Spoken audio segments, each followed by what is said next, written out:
క్షేత్రజ్ఞంకు మా series Hinduism for the modern mind యొక్క 8వ ఎపిసోడ్కు స్వాగతం. ఈ గ్రహంపై ఉన్న లక్షలాది జీవజాతులలో మీరు మరియు నేను సృష్టిలోని అత్యంత అరుదైన వరాలలో ఒకటైన మానవ జన్మను పొందాము. కాని మనం ఎప్పుడైనా ఆగి మనల్ని మనం అడిగామా, మనం ఎందుకు పుట్టాము? ఈ జీవితపు నిజమైన లక్ష్యం ఏమిటి? మనం 80 సంవత్సరాలు జీవిస్తే దాదాపు 27 సంవత్సరాలు నిద్రలోనే గడిచిపోతాయి. మిగిలిన దాంట్లో ఎక్కువ భాగం బాల్యం, వృద్ధాప్యం, రోజువారీ పని, ట్రాఫిక్, దృష్టి మరల్చే విషయాలు, ఆందోళనలు మరియు జీవన పోరాటంలో కనుమరుగవుతుంది. కాబట్టి మనం నిజంగా చైతన్యంతో జీవించే సమయం చాలా చిన్నది.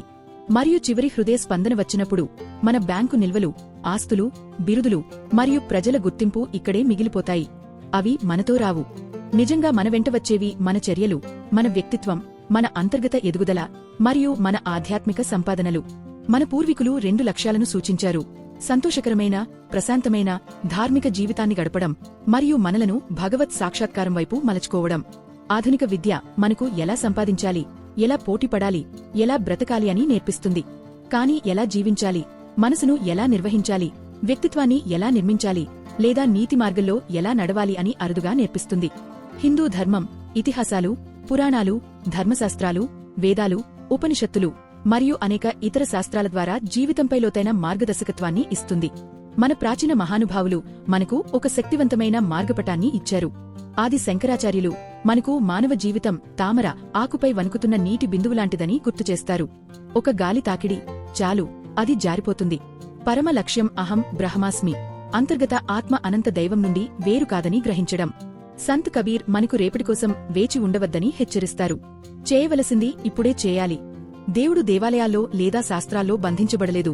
దైవం మీ శ్వాసలోని శ్వాస. తిరువళ్ళువర్ మరణం నిద్రలాంటిదని, జననం మేల్కొనడం లాంటిదని బోధిస్తారు. మనం గుహలకు పారిపోవాల్సిన అవసరం లేదు. అత్యున్నత లక్ష్యం అరం, నిజాయితీ, ప్రేమ, వ్యక్తిత్వం మరియు సేవ ద్వారా ధార్మిక జీవనం. అవ్వయ్యార్ ఒక సరళమైన ధార్మిక మార్గపటాన్ని ఇస్తారు.